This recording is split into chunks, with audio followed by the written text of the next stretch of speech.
Hey, hi everyone. It's my pleasure to facilitate the session Regenerative Models for Housing, Land, and Forests.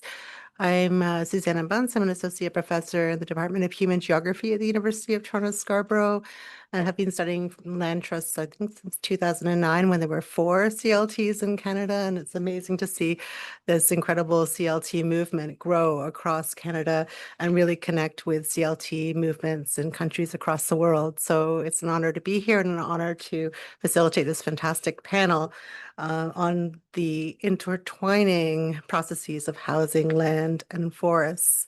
I'd like to introduce our panelists today. First, Melinda Zytaruk, who's the Senior Project Director at the Muskoka Community Land Trust. Next to me is Mary Jane Rodger, the Executive Director at Nova Scotia Working Woodlands Trust. And last but not least, Sue Bhatti, who's an architect at Space Agency, an architecture firm in Toronto, I've been told. So welcome to our fantastic panelists. Each panelist will have 20 minutes to present. So we'll do presentations in order, and then we'll have some time at the end for questions and discussion, and certainly to think about some questions as you go along for the panelists for afterwards. It's a lightning session, so the short presentations, and really meant to introduce all of you to different topics united under the theme of climate resilience and sustainability. So we'll end at 2:30, after which there is a 30-minute networking break in the coffee and tea area. So please do make use of that time to connect around and continue the conversation around these themes. So I'll start with Melinda first. I think we have her presentation up on the screen. Everybody can see the screen okay? Did you want the lights? I don't know if the lights can be dimmed or it's okay like this. Great. Okay, thanks. I'll pass it for you. Okay, thanks.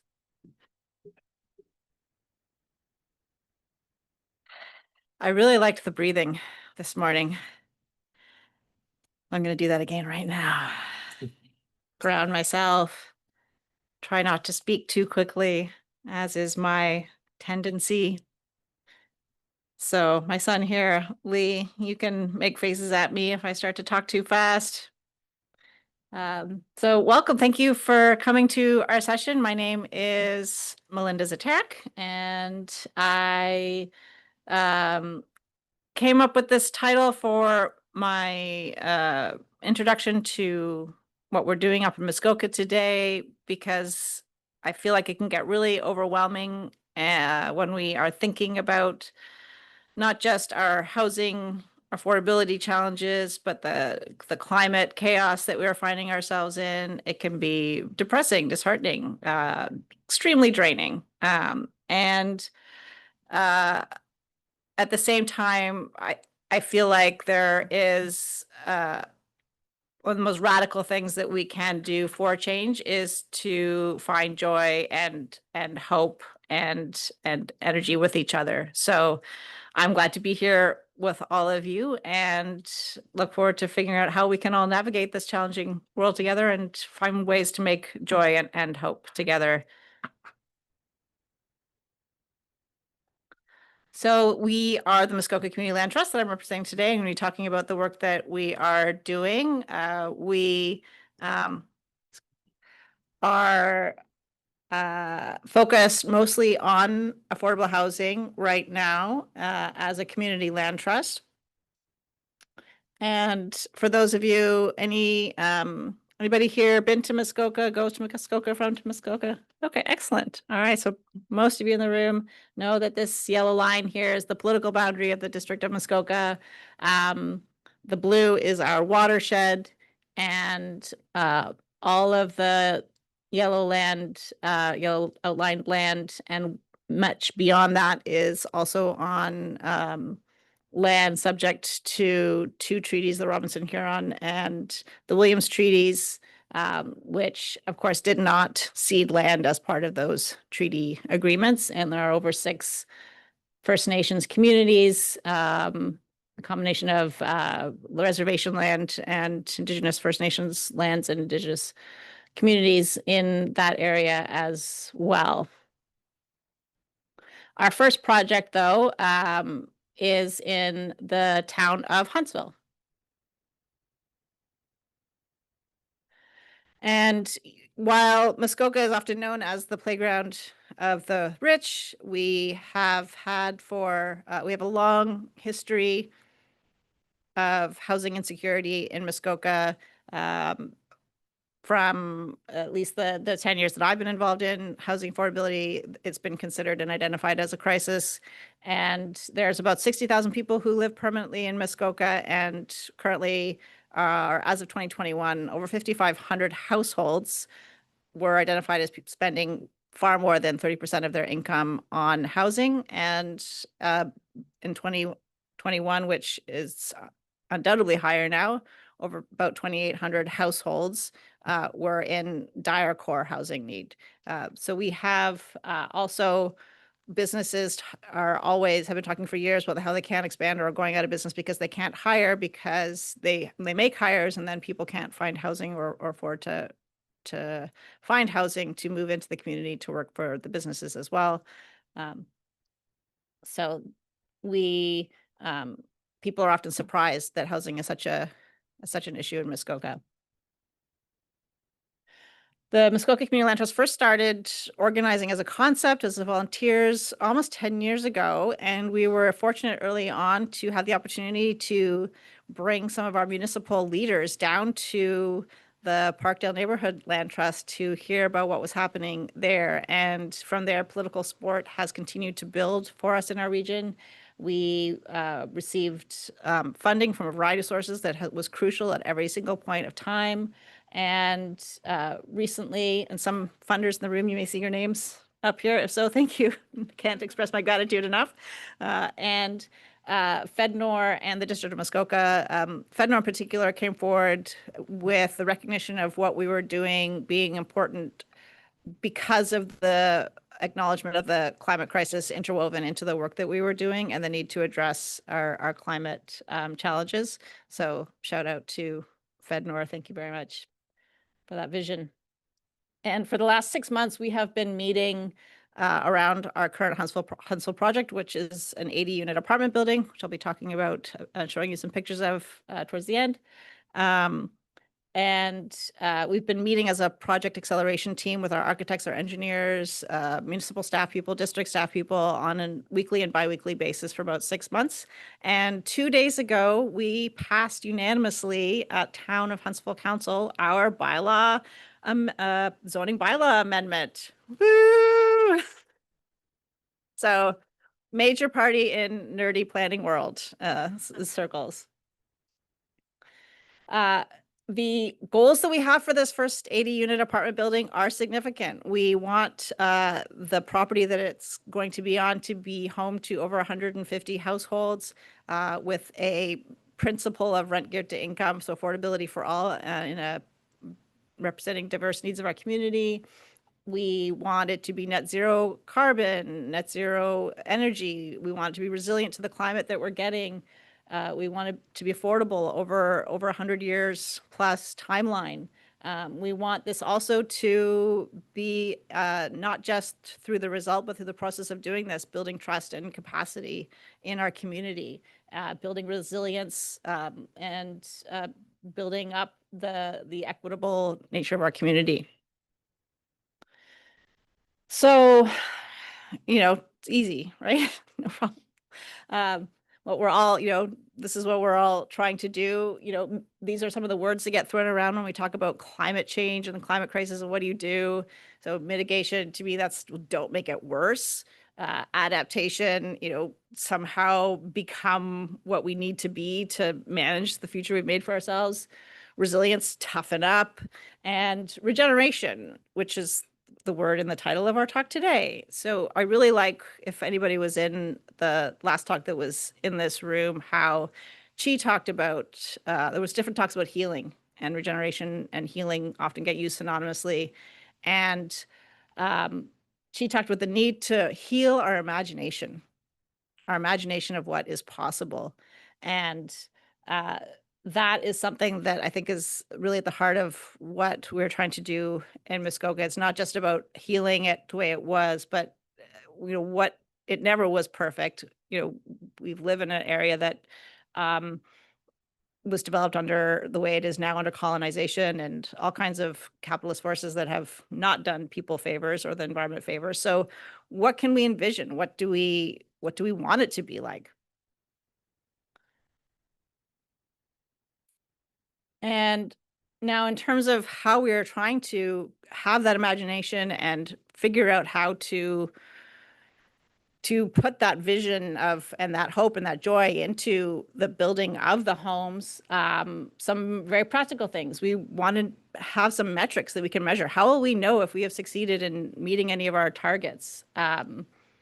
And so, and also, how do we do this in a way that's consistent with who we are? I come from a construction sector background. The construction sector methodologies of doing things, joy and hope and cooperation, collaboration are not the first words that come to mind. And so I feel like the community land trusts and all of the not-for-profit organizations and community organizers around housing, this is, I'm not the first one to say this, that we have an opportunity here to really reshape the way we think about building, the way communities are built, renovated, restored, developed, and apply our values, our methods of building trust, of having difficult conversations and holding tension and working through those difficult conversations to the construction side and the renovation side of what we're doing on a really practical day-to-day basis. We also need to design for the climate we're getting, not the one that we have nostalgia for, and building for the total cost of our building ownership. Like, we can do the math on this. We know we want to own this building for 100 years. It's not just about what it costs for the construction on day one. What are we getting ourselves into for 100 years, and how do we make sure that we can afford it? And engaging with our community in every possible way as possible. So thank you to Research Again and BC Housing. They did a report that concluded that there is no correlation between the cost to build something and how it performs on an energy or health or environmental sustainability basis. So throw out the assumption that, or the thing that people always try to throw at us, like, well, it's going to be more expensive because it's green. I'm like, well, the green's a color. We're not doing a green building. And also, no, it's not. Doesn't have to be. There's no rule about that. That is a myth. And one of the things that BC Housing said that is crucial or a key indicator when buildings that are high performance, so, you know, have clean air in the rooms for people, are built to have low energy costs, low impacts on the environment. When those buildings are successfully built to perform the way they were meant to be and at a cost lower than the average cost of construction, it was because a team of people came together early on and bought into that and agreed about where they were going and did that together as a team. And so that is what we are trying to do. This is an example of 3 buildings. You can read about them again. Thank you, BC Housing, BC Builds, and thank you, Research. These 3 buildings all came in between 10 and 38% below the average cost of construction, and they are all high performance buildings. So all low energy costs to run, all electric, and built for 100 years of resiliency. So they've proven it can be done. And so we want to do that and show again how we can do that in Muskoka. Some of our specific goals for our building are net zero ready certification under the Canadian Home Builders Association web or their program. High indoor air quality is a key one as well. We have wildfires, wildfire smoke. We have had, my son couldn't play soccer, sorry to call you out, not this past summer, but the summer before, about 7 days, games were canceled because of wildfire smoke from Manitoba. So even if we don't have the wildfires in our neighborhood, you know, we are breathing that air inside our homes. And if we have to think about that when we're building the ventilation system on this home, so that it's a safe place for people to be. And of course, we also want to know that we're going to be on budget and on on time. So we're trying to measure as much as we can. To do that, again, the team has been so crucial. We have a quantity surveyor up front. We have a specifications writer. We have an energy modeler, actually Passive Design Solutions in Nova Scotia. Shout out to our Nova Scotia partners. And we'll be doing blower door tests during construction to make sure that we're meeting those air tightness targets that we have. We'll be working with our local utility to figure out how we can have air monitoring inside the rooms once people are living in there, so that people can know, is our CO2 really high? Do I need to open a window? Do I need to boost my ventilation system? Is it something not working? So we can help people feel safe and know when they need to get help to make sure their air is clean. And so while we're in pre-construction on the design, but we have to be thinking about what this is going to look like when we're operating it. Who are we going to call for maintenance? Is it going to be the person that installed the system? Are they going to know how to do it? So all of these things we're trying to think of now and plan for now. One of the things that we are measuring is the carbon in our building. The operational carbon, of course, through the energy modeling and the energy use modeling, but all of these other sources of carbon in the materials are things that we need to take into account. And in Canada, if we just build the number of homes that we have been building on average for the last few years, the emissions from the materials alone in that construction, so before anybody's even moved in, would be the equivalent of the annual emissions of 3.6 coal-fired plants. I did the math at the Trenton coal-fired plant here in Nova Scotia. If we built the amount of homes that CMHC says we need to build, it would be 41 years of emissions from the Trenton coal-fired plant. So the materials that we put in these buildings are crucial and also are key to contributing to the beauty and comfort of the homes. So we know that looking at the concrete reduction and the type of insulation we use are going to be important. BEAM is the calculator that we're using through Builders for Climate Action. They're on our team.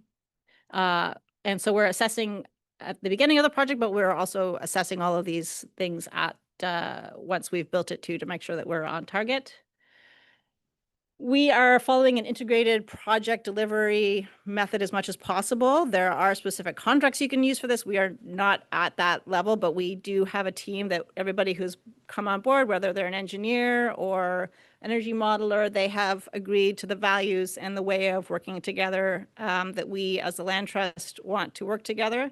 So we were not shy about saying to structural engineers, are you willing to have fun in these meetings? Are you willing to bring the joy? These are conversations we had while we were doing our procurement with our consultants, because we want to know that, are you willing to leave your ego at the door and have real conversations about what's best for this building? So I'm going to encourage you, if you're in these processes, don't be shy about, being values and who you are first and asking those tough questions. So social procurement, by Social Canada, one of the ways you can see if an organization is a social enterprise, has some status, but really we have a whole chart where we listed all the values of the organization, and we looked at the organizations and consultants that we were hiring and asked, do they support our values? And also, do they have the skill and the capacity, and can we afford them? And these things. So it wasn't one or the other.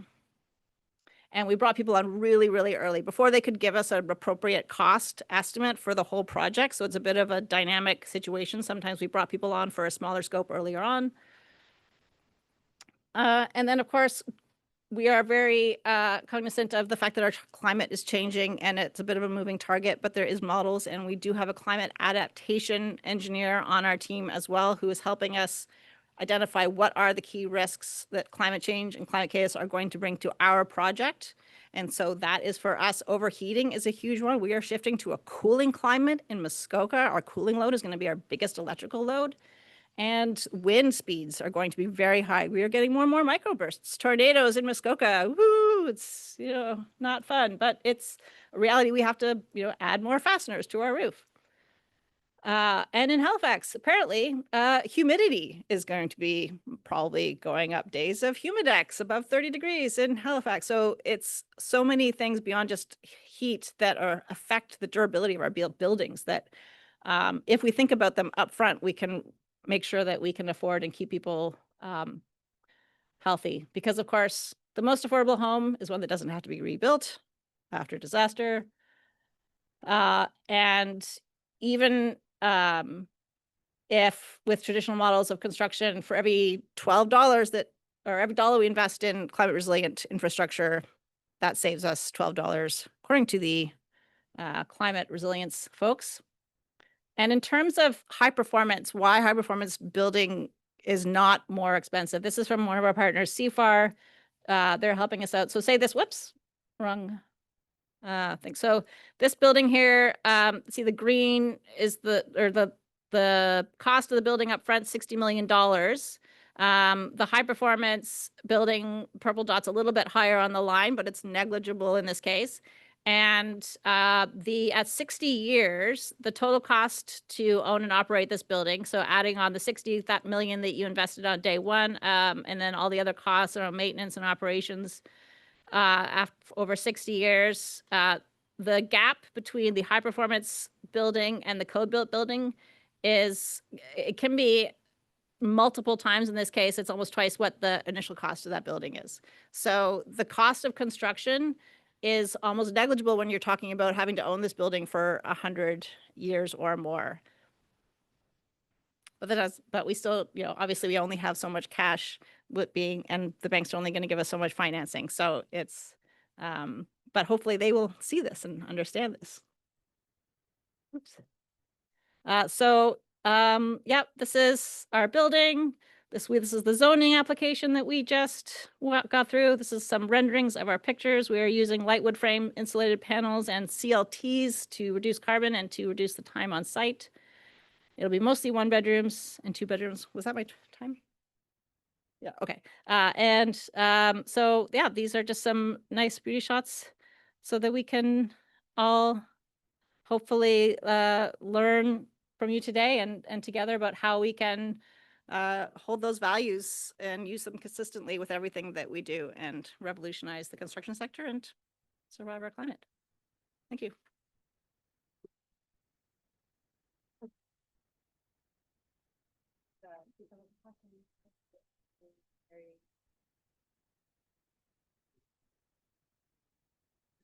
And we'll save questions to the end and have the presentations first. Go ahead. Just waiting for the. Oh, is it? They're transferring over the slides. Yeah. Yeah.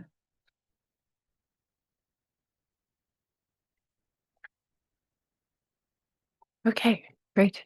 Hi, everyone. Welcome. Thanks for joining today.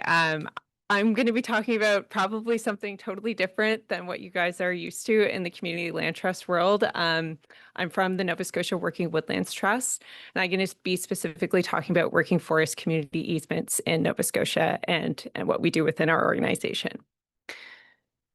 So first, I'd like to start with a land acknowledgement and specifically acknowledge that we are here today meeting in Debunking, in the district of Sipekne'katik, one of the 7 districts of Mi'kma'ki, the unceded and ancestral territory of the Mi'kmaq people.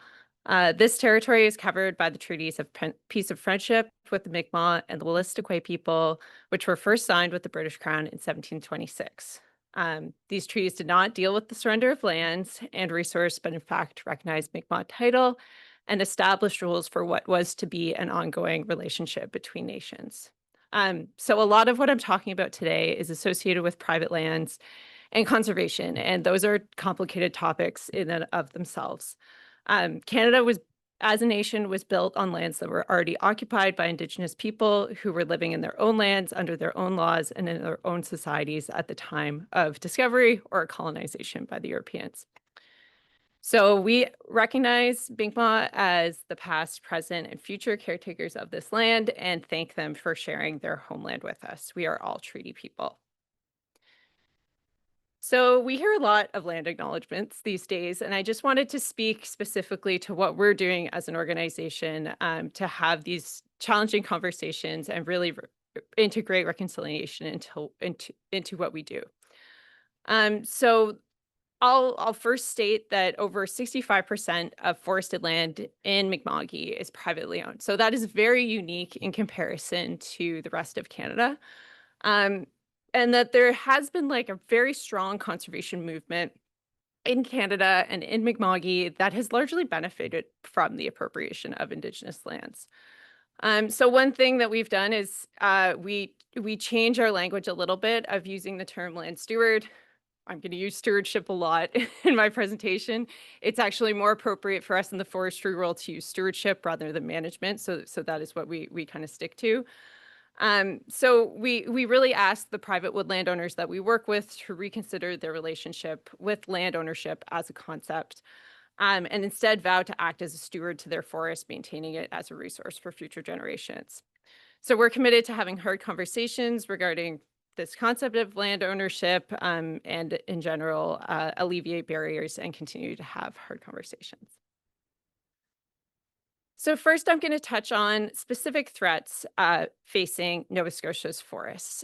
So I don't know how many folks in the room are from this province. Okay, a little over half than you. So most of you would be familiar with some of these different threats. Sorry about the fonts on the slides got a little messed up, but so first off, kind of what are core tenets of what we do as a land trust is really to prevent the cycles of liquidation, logging, and clear cutting. Recent studies have shown that about 90% of all forest harvesting on private lands in Nova Scotia is through clear cutting. So it's a very exploitive practice. It's not carbon centric. It's not good for wildlife habitat, and it's generally exploitive. So we also have different threats related to climate change. We are on a peninsula in the middle of the ocean. We face lots of threats associated with hurricanes and wind, and that's been a primary driver of a lot of the changes that happen in our forests. We also face challenges with rural subdivision and development, and I fully acknowledge a lot of you guys are working in the housing space and that we need housing, but kind of the context that I'm talking about is housing in areas that are really, much more abundant in biodiversity and valuable for conservation. And of course, with climate change, we also have numerous issues related to invasive species that threaten specific trees, and particularly this one in the image here is the hemlock woolly adelgid, which is killing most of the hemlocks in southwestern Nova Scotia, where I'm from. And I'll also mention, like, in light of all of this and kind of like the more science stuff related to forestry, like some of these practices, particularly related to liquidation, logging, and clear cutting, have resulted in forest simplification. So here that means more coniferous tree species that are more susceptible to fire and drought. So, we've had a pretty significant fire in Nova Scotia recently. So all of these things attribute to thank you. More challenges and threats for our forests. Can you advance the slide?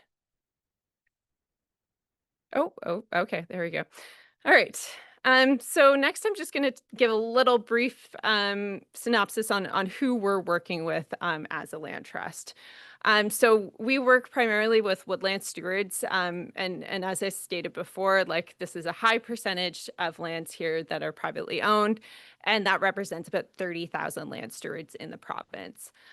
So most of these stewards are over the age of 60, and often they don't have kind of a clear succession plan for their forests.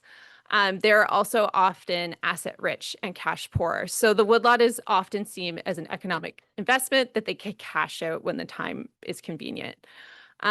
they also face, you know, even if they're very well intentioned, they also face like barriers through things like capital gain. So say a woodland's been in a family for generations, say they don't have kids that they could transfer that land to, they would face significant tax penalties if they transfer or sell their woodlot.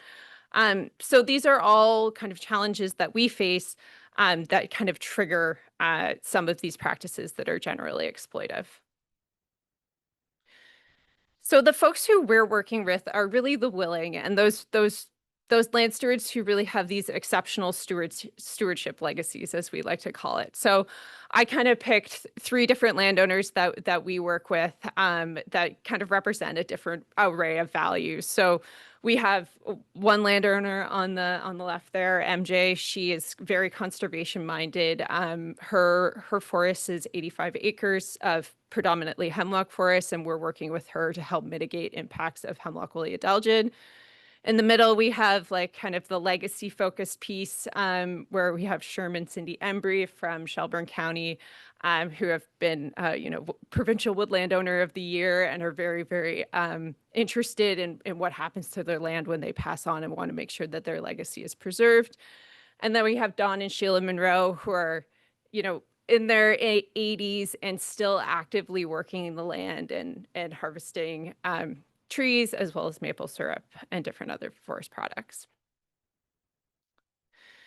So what do we do as an organization? So the Nova Scotia Working Woodlands Trust was built from a partnership of woodland stewards, conservation organizations, and different actually forest service providers to fill an important niche in this private land stewardship community.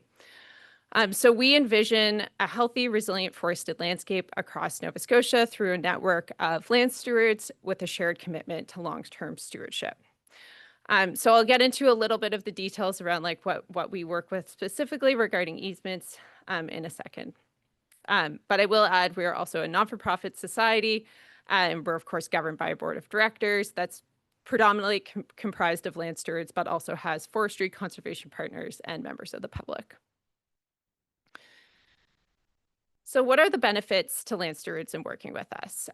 So predominantly we're a service provider. So we're providing, as I said, that peace of mind, but we're doing so through a variety of different services.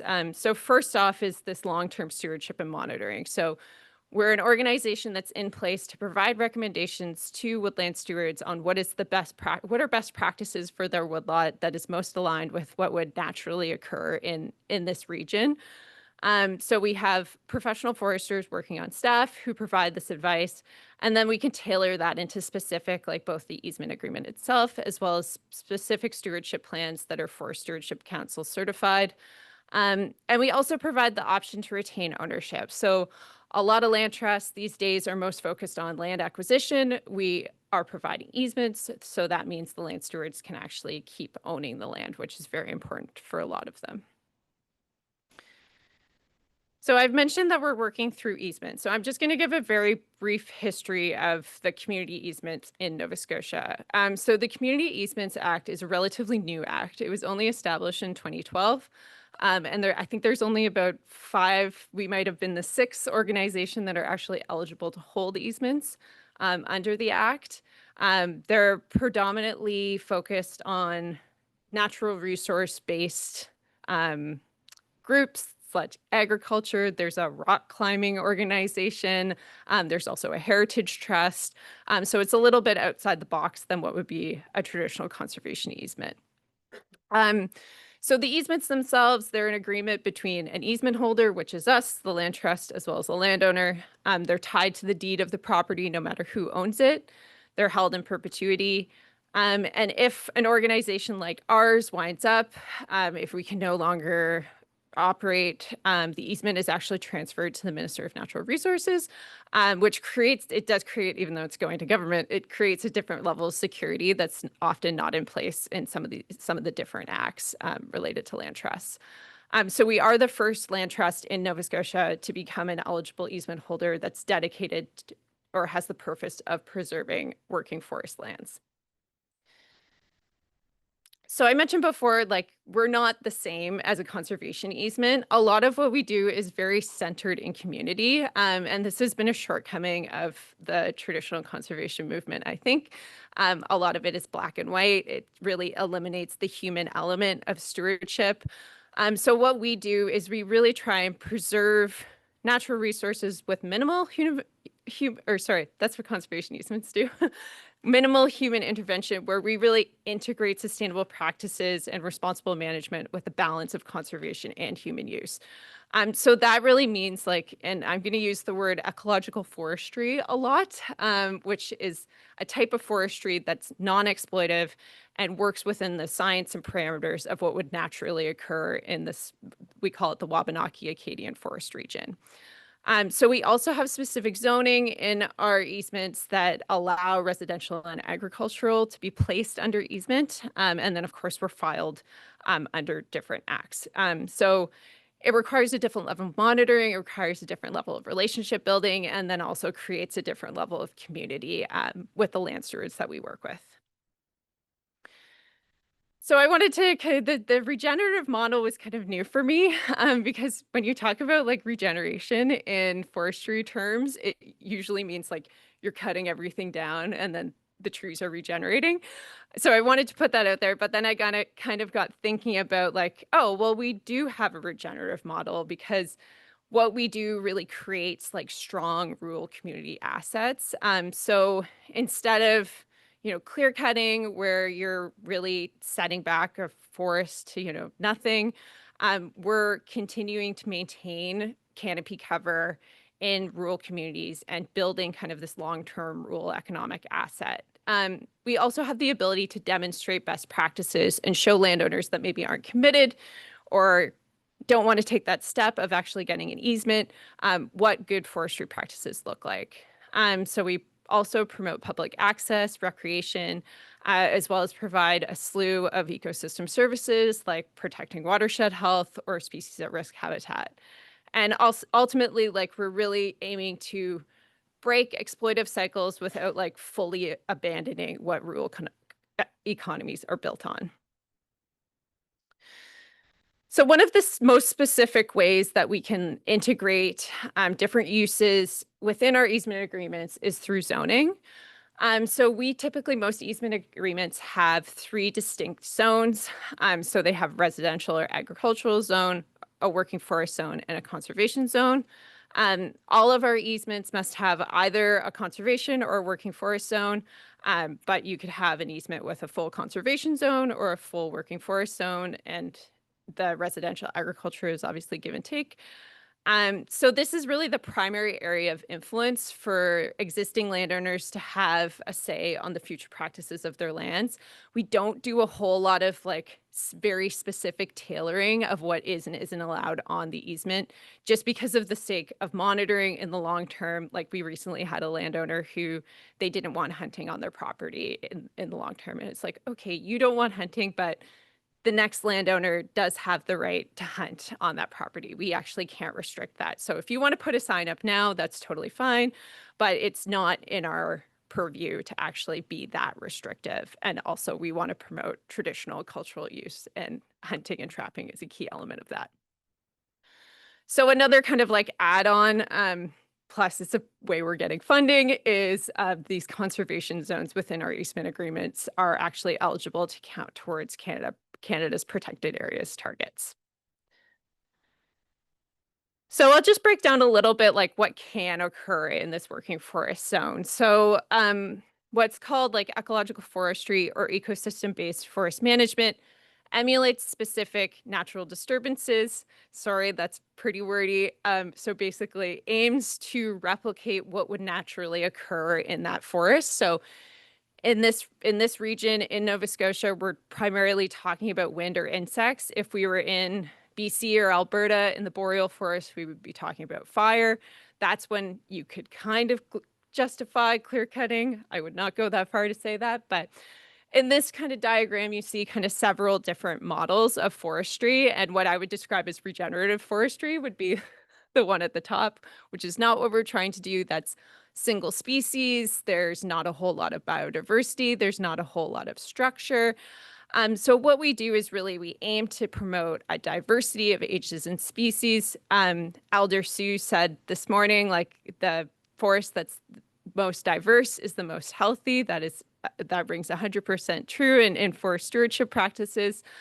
And we try and, also include like climate adaptivity in our practices as well. So what are the species that are projected to thrive in those warming climates, or what are the species that sequester the most carbon? And then we also integrate specific habitat requirements for, say, species at risk birds that enhance biodiversity features and help improve habitat. So within the easement agreement, there are specific practices or agreed practices that the landowner must follow. So within those different zones, there's different allowances, but pretty much these go over all zones. So we have our permitted activities such as hiking, trail clearing, non-commercial foraging, and motorized vehicle use on designated roads. And then we have our restricted activities. So these are activities like the ecological forestry that require a 60-day notification period to us, just so we know kind of what's going on and keeping that communication and relationship going with the land steward. So this includes that forest harvesting, as long as it's according to the forest stewardship plan, new road construction and restoration projects. And then those prohibited activities are really like those activities that we talked about at the beginning that are huge threats. So property subdivision, new residence construction, and exploitive forestry. So some of those prohibited activities can occur in residential agricultural zones, but they're within certain parameters like square footage and that type of thing. So I'm going to briefly talk about the economics. So as I said, like we are a new land trust. We were established in 2019. And, it's great getting funding at the beginning and when a project's shiny and new, but we really wanted to integrate financial sustainability into our model. So like probably within the housing land trust world, we have to set aside an endowment that's held in trust with every easement we sign. So that endowment fund covers annual monitoring costs. So that's a site visit by our staff, as well as any sort of liability costs if we have to take the easement and defend it in court. So that might be just simple negotiations, but that also may be the cost of legal defense itself. So we're being a little bit creative in what we're doing in that we're leveraging the voluntary carbon offsets market to help reduce the cost burden to land stewards. So often when a land steward signs an easement with a traditional land trust, they're actually asked to put forward a contribution of money as well. But as I mentioned earlier, asset rich, cash poor, like that's a huge barrier. So right now we're working specifically through voluntary carbon offsets to generate additional revenue. So if anyone can remember the carbon cycle from high school, or maybe you're a biologist, sorry if you are, trees are one of the carbon sucking superpowers of the world and really create an environment where humans can live and breathe. So we really are looking at like how carbon is sequestered by trees and how they're creating like additional carbon stored.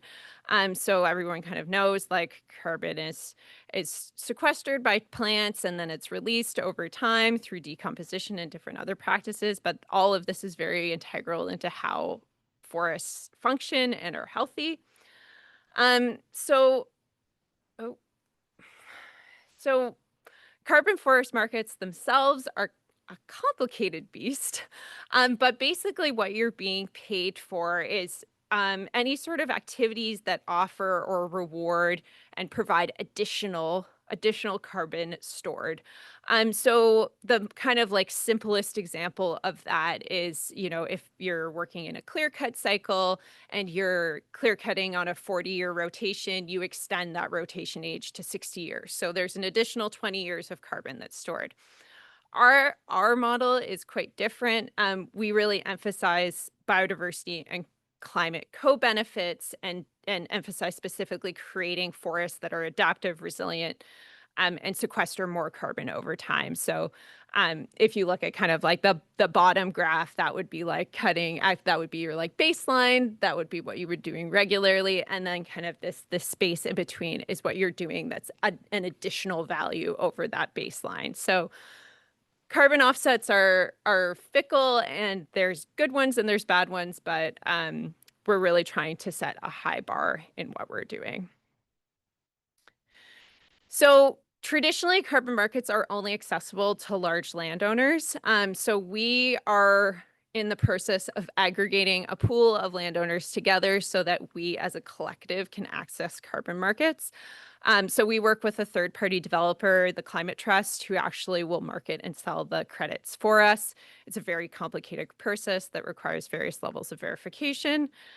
So then we actually split the revenue with the carbon developer to cover some of those costs, and then the remainder is placed in the endowment fund. And we do hope to, at some point, provide financial incentives to the land stewards who are participating as well. So I'm almost done here, but I just wanted to highlight our work to date. So we've been onboarding land stewards for about 2 years now, and we currently have about 2,250 acres enrolled in our carbon program. And then we have this other program specific to hemlock where we have 450 acres enrolled. Our goal is to get to 3,000 acres as kind of like a minimum to access those carbon markets. But as you can see, our offices are in the southwest of the province. So that is why a lot of our activities are clustered down there, but we are kind of spreading eastward through word of mouth. And that is really, we definitely work at the speed of trust, and our activities have kind of gone eastward as we've made connections up there. So what's next for us? So we're really in this stage of onboarding as many land stewards as possible and signing easements. So for the carbon program, we're looking to grow that to about 4,000 acres by next spring. And then our hemlock program is we have like a cap for 800 acres by 2027. We're also seeking to become a registered charity. There's a great program in Canada called the Eco Gift program, where you could actually get land stewards can get capital gains offset through charitable registration and charitable receipt. We also want to submit these conservation zones to be recognized as other effective conservation areas. So that's one of Canada's acronyms for protected areas. We're also exploring strategic land back opportunities with the Mi'kmaq and building in a woodland acquisition program too. And we're trying to purchase our first property now. Yeah, so thank you very much. I won't take questions now, but I won't be around for the rest of the conference, but my coworker Ellen here in the front will be if you have any further questions. Thank you.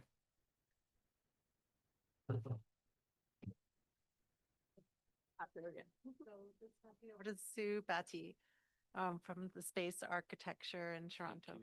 Let's just forward.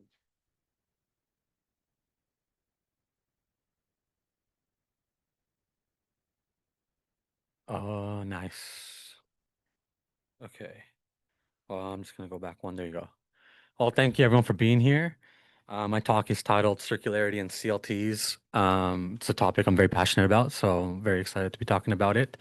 I'm a little bit dealing with the stomach bug, so if my energy is not there, I promise I do love this stuff. I'm happy to talk about it afterwards as well. I've sort of structured this talk as a bit of a crash course, so I'm going to go through a lot of ideas. Hopefully something sticks, and my goal is really anyone and everyone who's here comes out thinking about buildings a little bit differently. So before I start, I just want to give a little background on myself. I sort of wear two hats. On one end, my background's in architecture, so I deal with buildings, more tangible objects. On the other hand, I work in urban design and development, so I think about more infrastructure-related problems, water management, energy management. I've done densification studies, and so on. My experience is also split in some ways between Canada and the Netherlands. So a lot of my practical applied work through architecture happens in Canada, in Toronto specifically, where I work on housing. And a lot more of my research and large scale work happens through the Netherlands. And I'm also here representing two organizations. One is a nonprofit that I started called Space, where we work on circular pilot projects and collaborative research that can take action, particularly bringing action into the Canadian marketplace, but through international collaborations. And on the other hand, I'm working at Science Station. It's an architecture firm in Toronto, and a lot of our projects right now are renovation projects for the Neighborhood Land Trust in Toronto. So a lot of experience dealing with affordable housing and land trust buildings. And that's sort of what brings me to this interest, this dual interest in circularity as well as CLTs. So to start, I want to give a little bit of a crash course for those who aren't familiar. What is circularity? This is a bit of a quick overview on circular economy and design. First, we need to acknowledge that the dominant economic model that we operate under currently could be considered a linear system. And in the linear system, we extract materials to build things and use things. And eventually those things fall out of utility, they get demolished, and we just start again. We don't really think about the end of life. We just move forward in this sort of linear system. This system can also be called the take, make, waste system. So it's very extractive. We're never thinking about what happens at the end of life. And I think we're getting to a point where we start to have to think about that. So circularity really begins by turning that linear system into a circle, so a closed loop. And it begins by thinking about the end of life of a material. So you could look at that linear system. Again, it starts by thinking of end of life. So what happens when something is no longer useful? When it gets demolished, how can it get recycled and reused so that we're not just sending things to landfill, we're keeping it within the system of utility. Of course, it's not good enough to just think about what happens at the end of life when we're building things that aren't meant to come apart very easily, when we're using materials in a way where they're not very recoverable. So circularity necessitates thinking about disassembly, thinking about how components, for example, in a building can come together, but also come apart and be reused in different ways and be given new life. That's starting to tighten the circle. But I did say circularity starts by thinking of the end of life, but that's not where it ends. It's not just about end of life. It's really thinking about how can we extend the utility of a given object for as long as possible. Again, keep these materials within a system. It takes a lot of effort to extract materials and use them. How can we keep them useful for as long as possible?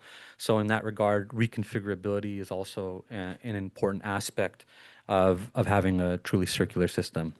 If we map this back onto the linear system of construction right now, where we have construction, renovation, and then demolition, and then building materials go to land waste, you might be thinking, okay, why is circularity important?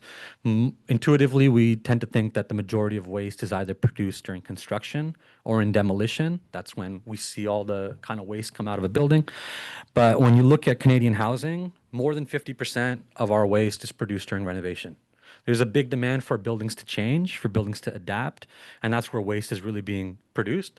So again, it's not just about end of life, it's thinking about the whole life cycle of an object, not just buildings, but I'm speaking about buildings today. So circular thinking enables increased value across the entire life cycle of a building and project.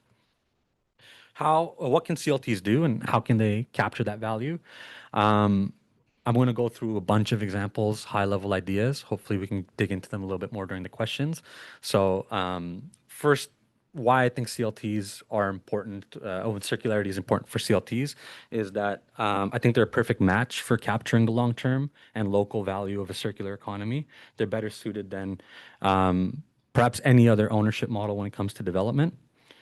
And in order to capture that value, first of all, understanding the life cycle of materials is key. Understanding where they come from, how they're refined, how they're sourced, how do they come together, how do they come apart. That's really critical to thinking about circularity to start. And again, this talk for me, if you all leave thinking about materials, processes, tools, and or business models completely differently when it comes to buildings, that would be a success for me. So I'll go through some examples that I think apply to community land trusts and housing. First of all, I think we can think of waste as material without identity. So we demolish buildings all the time. We produce a lot of waste, especially a lot of really good wood waste. The older buildings that we have and demolish have old growth lumber, which is really hard to come by nowadays.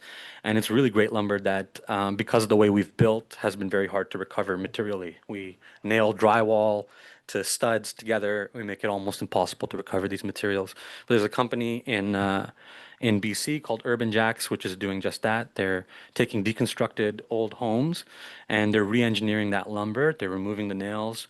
They're re-engineering it and using and creating really great materials that otherwise would have been thrown out. So instead of demolition, we can start to think of deconstruction and disassembly. An example of this is the Cannibal Lot, which is a project that we're doing at Science Station. It brings together a community of artists in the deconstruction of this home that you see. And through the process of deconstruction, because we've brought artists into the mix, it's a little bit more, I think, it's a little bit more dreamy, let's say, where there's a lot of experiments that are happening, which wouldn't otherwise happen. So you see on the left mud bricks that were being built from soil on the site. On the right, you see a painting or a piece of art that was actually the layers of wallpaper that were removed from that house. So I thought this was an important one to kind of bring up, where deconstruction can be something that's more poetic. Instead of demolition, this home essentially becomes a community space, an exhibition, and more importantly, a research lab through this deliberate process of unbuilding. Another thing we can do is track building components through material passports. This is a new technology that's emerging more so in the Netherlands through a company called Madaster. And what they essentially do is provide a material passport and a digital infrastructure for every component in a building. What the passport essentially does is it gives a identity to every piece of material in a building.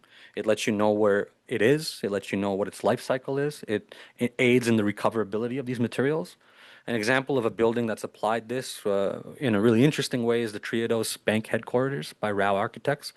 This is in the Netherlands. Triodos is a really interesting bank. They're a bank that removed all their investments from fossil fuels. They're trying to go fully circular. So they did that with their architecture as well. So as you can see in this building, it doesn't necessarily look like it because it's curvilinear. It's quite expressive, but it's also very modular. The windows are typically using the same dimensions, and every material has a material passport. It's designed for the materials to be recovered.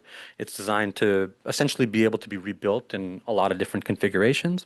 And you end up with a very interesting building that you wouldn't necessarily look at and think this is circular, but what's happening underneath is a very interesting thing to consider. In this regard, we can also think of buildings as material depots. A building isn't just an object of rigid materials that have come together. It's actually a store of materials that could be used again and again later. So as buildings need to change, those materials aren't locked in and used up and sent to landfill when you demolish. You're actually designing in a way where those materials could be recovered. This is, again, another poetic project that I really love. It's by an architecture firm called Overtraders in the Netherlands. And this building is entirely made out of waste that they collected from farm fields within a given radius of the site.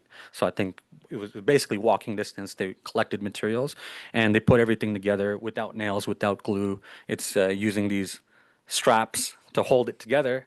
But the idea is really strong. It's that we've made something beautiful out of what was just lying around farm fields as waste.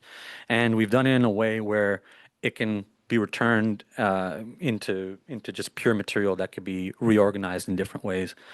So I believe that this building no longer stands. It was completely disassembled. It was a sort of Airbnb cabin that existed for that summer, and then it's gone back to components.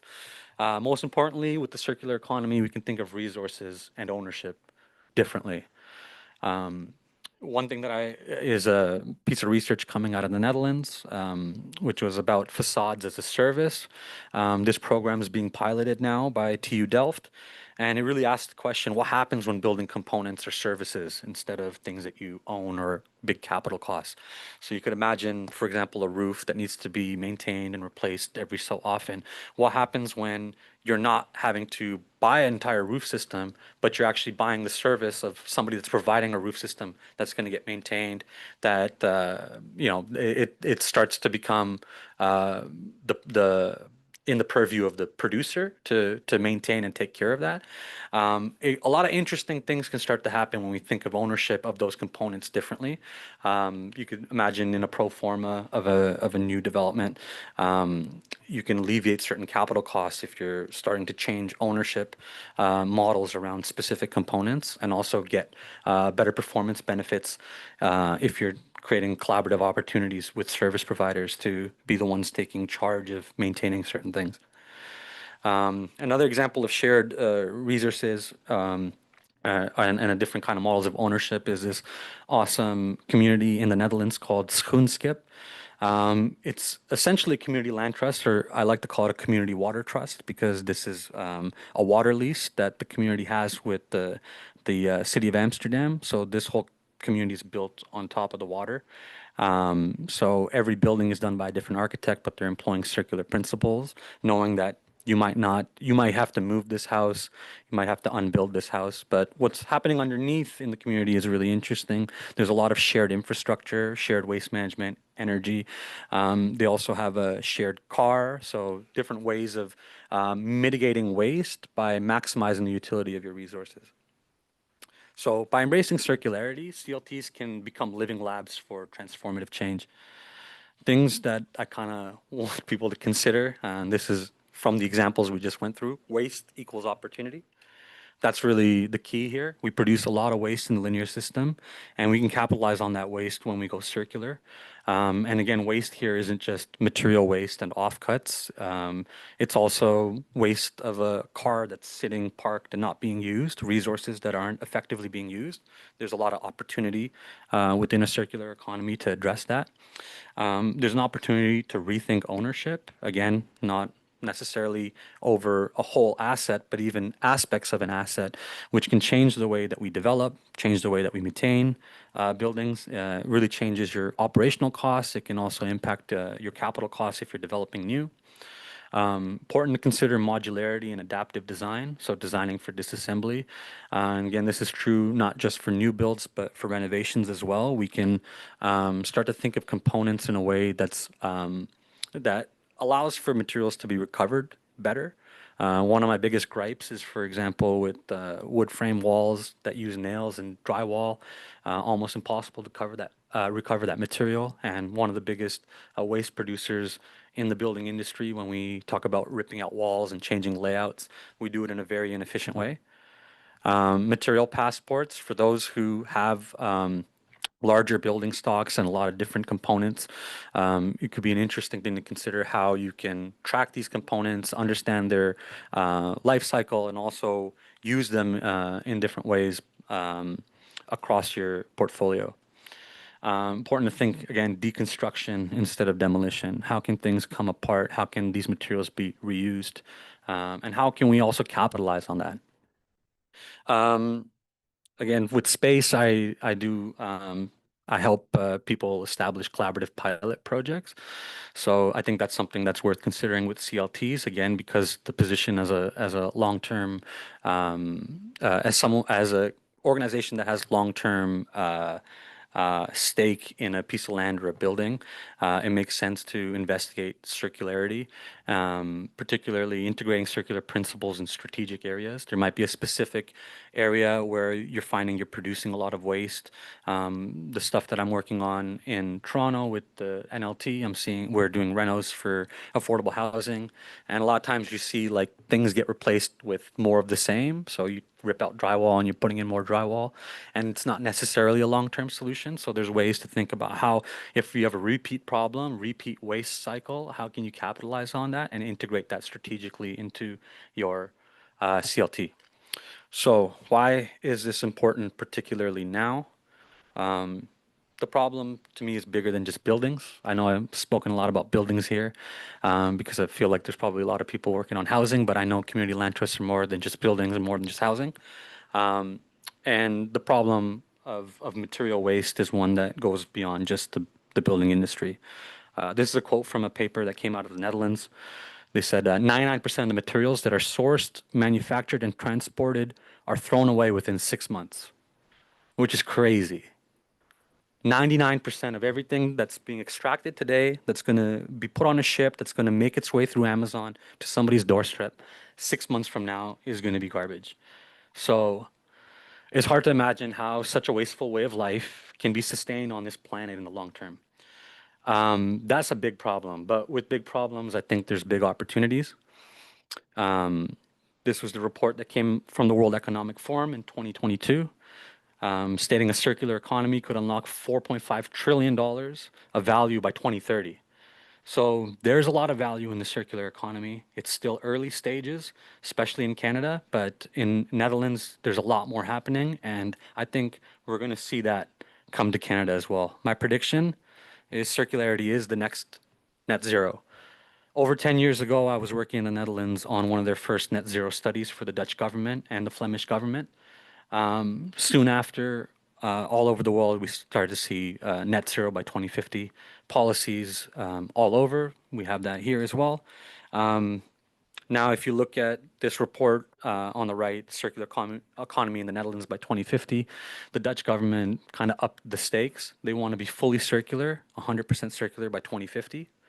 And so this, I think, goes hand in hand. I think we're still, like I said, early days, but I think there's a big shift that's going to happen, and it's important to start considering now how we can be more waste-free. So that's my talk. Again, with space, I work on circularity.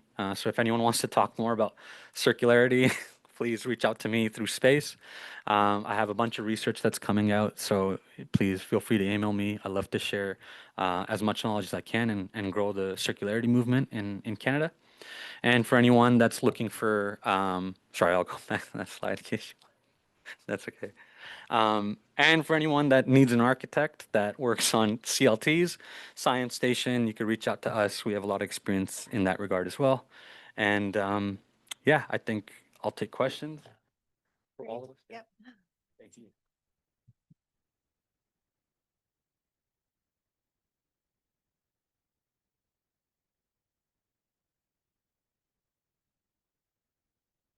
Thanks very much, Sue, Mary Jane, and Melinda.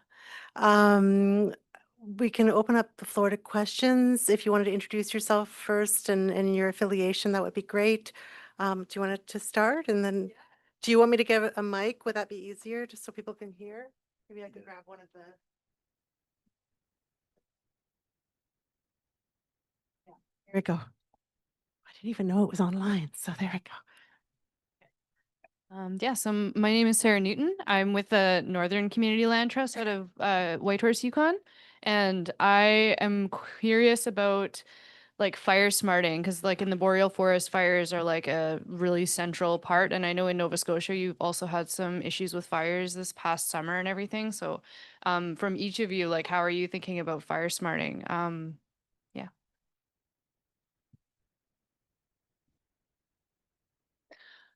So fires in Nova Scotia, like fire is not a dominant, like what we call natural disturbance agent here. Kind of, I allude to that in my talk.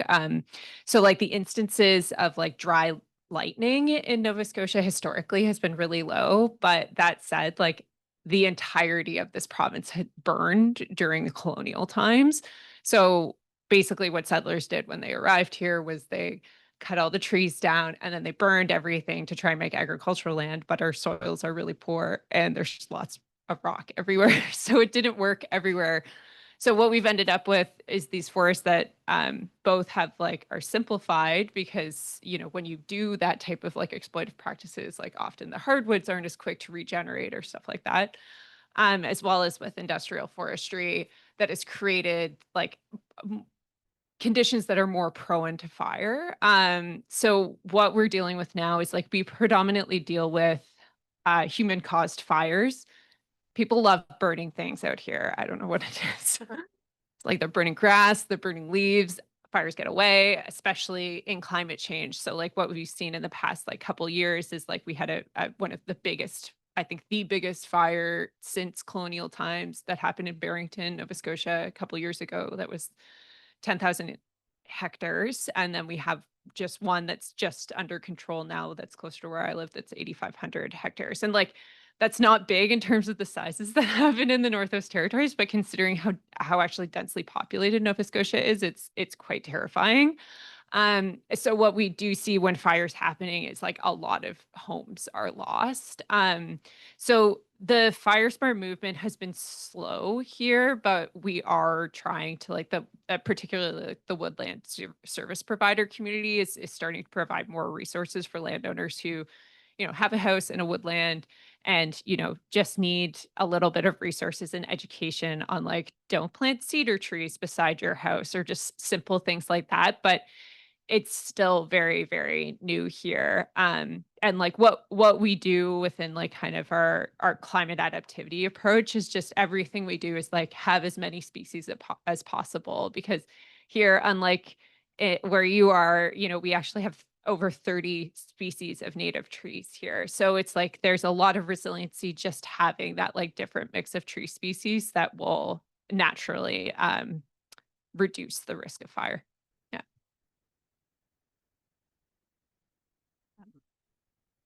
Yeah, there's a lot around fire that we're looking at as a risk for the first building. And in Muskoka, we have a lot of forest that again is regrowth from clear cutting, so it's not the most resilient forest. We have a landscape architect and local and our architect and our climate adaptation engineer, looking at how do we maintain and try to heal the forest so it is more fire resilient. And yeah, fire smart basic principles for the building itself in terms of distances and claddings, at the same time, wanting to build something that is beautiful and does have natural materials in it. We're not going to build with concrete. So how do we build a system as opposed to expect one element of that system to do all of the work on its own? Because that doesn't usually work either.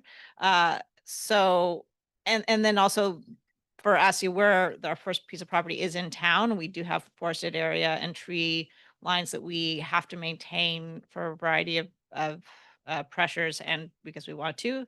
But we also indoor air quality is a very for smoke during fires is also a huge issue. So looking at the ventilation systems and the maintenance of them, and then creating the community, creating that culture of community. We're looking at this building when it's built will be one of the most climate resilient buildings in town. What happens when something happens if our building's still standing? How do we become part of the overall community resiliency? How do we help make our whole community more resilient? And what does that look like are all questions we don't have the answers to. We're having our kickoff climate risk report, which will be, I'm sure, super uplifting next week. So more specifics to come, but yeah, it's certainly something we all have to consider now. I think this question is probably beyond my expertise. Like y'all did a way better job answering, so I don't know if I can add much to it because I practice mostly in like urban areas, and the fire code that interests me is like how they're gonna get rid of the single egress to like unlock more building types. That's like so I'm sorry, I can't really answer that. One, the other fire related thing is we also want to make sure that we have a space for sacred fires and that people can smudge in their apartments, and that our system is set up for the healing use of fire in for our community members. So that's important too. So, there's none of these are sort of linear one way answers too. It's how do we learn to live with fire in a way that's healing for our community? Thank you. Any questions? Any other questions? We've got a bit of time, so yeah. Well, pass the mic. You just mentioned a bylaw amendment. I'm wondering if you could expand on that, like what it was and any details of it. Oh, Oh no, sorry. I think Our Yeah. bylaw amendment law. Woohoo! That Yeah. we got. Yeah. any movement. What's so the land that the town of Huntsville, 7.5 acres that they are conveying to the community land trust was zoned institutional. It still has a communications 911 relay tower on it that they are moving. And so we had to get rezoned for high density residential, and some of the land is actually being zoned conservation on the slope to make sure that nobody ever develops on the slope. So we had to get bylaw amendments for, we're going a little bit higher than the town usually allows. We have some setbacks that we were asking for relief on, and parking relief because we don't, we're asking for less parking requirements. So those were our three main requests, but the town, the head of planning for the town of Huntsville has been on our team, on our acceleration team meeting for the last several months, and has been an advocate of our project from the beginning. So it was her staff report that went to the town council for approval on our behalf. And so, you know, by the time we got there, we were really had confident that it was going to come forward with her recommendation, but having her on our team to tell us in real time, like, yeah, if you ask for that, I could figure out a way to do that. But, you know, you have to maintain the tree line for the visibility, things like that. So, so now that we have our zoning, that's a big piece towards getting our CMHC financing, or having it the land zone properly is a huge requirement. So it's a big milestone. And we had to do enormous amounts of studies that cost all kinds of thousands and thousands of dollars to get there. So pre-construction funding is so crucial and so hard to get. And so we were very lucky, fortunate. It took 10 years to get there, but so that's why I'm so excited and relieved. Congratulations. Round of applause for the bylaw change. Great. Any questions from the back here? Yeah. I'll pose a question. You don't even, okay. And you stand on the discussion on, or, to the. Oh, national building code. Sorry, sir, you're gonna have to use the mic because it's online. Okay, sorry. My question is, has your organization had a lot of discussions with the National Building Code of Canada regarding restrictions on recycled materials and challenges to that? Not me personally, but it's definitely, so I work also with like a bigger organization called the DCCA. It's the Dutch Canadian Circular Alliance. And that's like an organization with like hundreds of different representatives across Canada and the Netherlands. And so those are some of the early stage discussions about, yeah, how do you get approvals for different building systems. That's why a lot of and recycled materials, to your question, that's why a lot of the work that I'm doing right now is focusing on pilot projects and piloting new systems to streamline that the regulatory aspects. So whether it's policy or building code, or also like the Canadian Standards Association, it takes a lot of work. So to kind of kickstart that and move it forward faster, the goal is to have more collaborative, research-oriented pilot projects that bring together all of these people. So there's a lot of systems that are been proven in the Netherlands that we're trying to get into Canada right now, particularly with like wood construction. So there's a company called Sustainer that basically does stud walls without nails or glue. Everything is kind of meant to come apart. But it takes a long time to take a European system with different standards into the Canadian system. So to try to bridge that gap and shorten that timeline, we sort of work in a collaborative approach to create research projects that can pilot these things in actual circumstances, and then we can look at how they perform over a certain period of time to hopefully start to streamline some of the regulatory work. Because there's a lot of interesting materials. Like we can even talk about mycelium and mushroom walls and all this stuff that you're starting to see. I've seen like wood panels that are like made out of like sewage waste interior panels that have been like made out of sewage waste that you're seeing in Europe, but it's going to take a while for that to come here. I think the goal from my perspective is to use the pilot project and bring those people in, the regulators, the municipalities, the builders, and try to test these together to move it forward.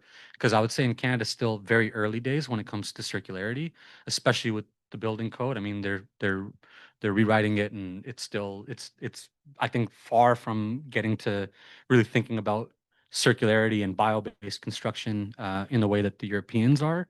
So yeah, I think the approach for me is to use the research to hopefully streamline that and yeah, work it out slowly. Perfect. Thank you. Thanks for your question. Any other questions? Melinda. Just a couple Okay, comments on sorry, yeah. there's a bio-based materials coalition in the Northwest, US and Ontario and Quebec, all over Northwest of the continent, that's really active and has several committees working on these things. So I'd encourage you to get involved in them working out. There's a code committee. And if you're in Ontario, the Ontario Natural Builders Coalition has a lot of history working with research and universities on materials and recycled materials. And there's some really cool folks doing things there as well.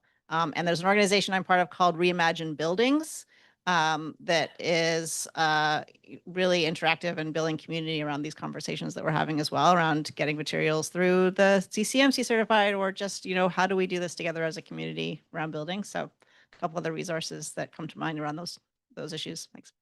Thanks, Melinda. Mary Jane, did you want to? Oh, okay. Any? No, my No? partner Okay. builds houses, so I'm very interested in this, but I have nothing to That's- contribute. That's totally okay.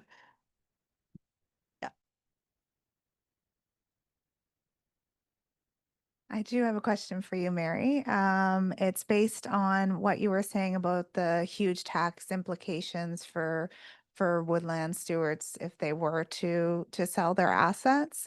And then I was interested when you were talking about charitable status and things like that.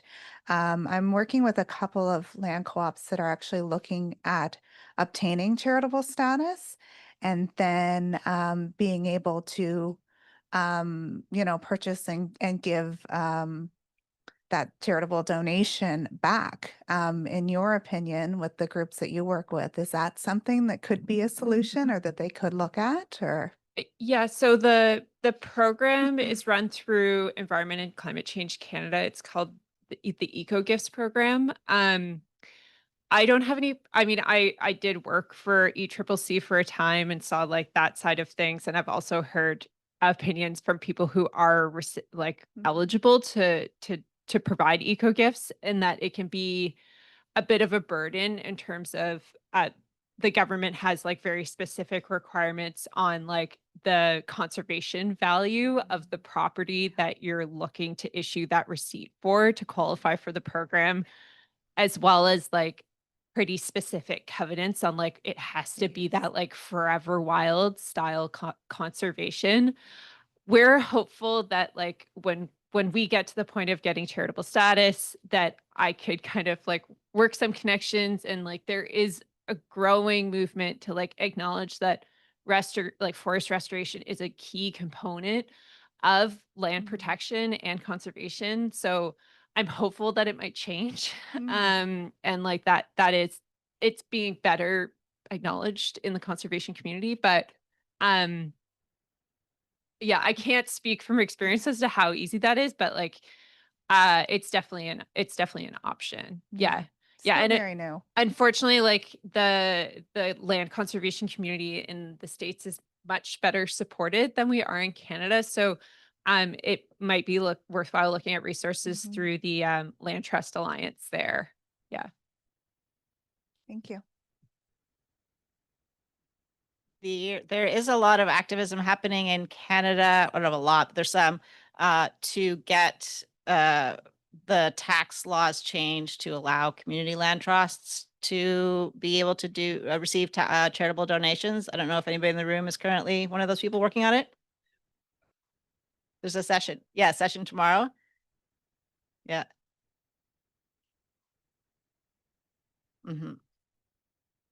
Yeah. So see you there. Great, thank you. I think we have time for one more question if there are any remaining questions or points. Yeah.